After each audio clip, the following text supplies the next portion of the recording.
নানা অনিশ্চয়তার মধ্য দিয়ে উন্নত চিকিৎসার জন্য গুলিবিদ্ধ শরীফ ওসমান হাদিকে নিয়ে এয়ার অ্যাম্বুলেন্স সিঙ্গাপুরের উদ্দেশ্যে রওনা দিয়েছে।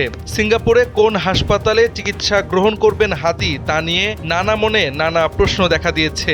তবে এভারকেয়ার হাসপাতালের দায়িত্বশীল চিকিৎসকদের বরাতে জানা গেছে, সিঙ্গাপুর জেনারেল হাসপাতাল থেকে হাদিকে নিতে আসা চিকিৎসকদের কাছে তাকে হস্তান্তর করা হয়েছে।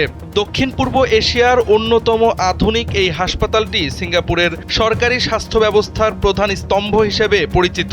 1821 সালে প্রতিষ্ঠিত সিঙ্গাপুরের প্রথম ও বৃহত্তম হাসপাতাল এটি, যা একটি অ্যাকিউট টারশিয়ারি কেয়ার হাসপাতাল, যেখানে জটিল ও সংকটাপন্ন রোগীদের জন্য বিশেষায়িত চিকিৎসা দেওয়া হয়।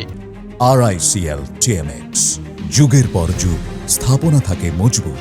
হাসপাতালটি সিঙ্গাপুরের কেন্দ্রীয় অঞ্চলের আউটরাম এলাকায় অবস্থিত, যা যোগাযোগের দিক থেকেও গুরুত্বপূর্ণ।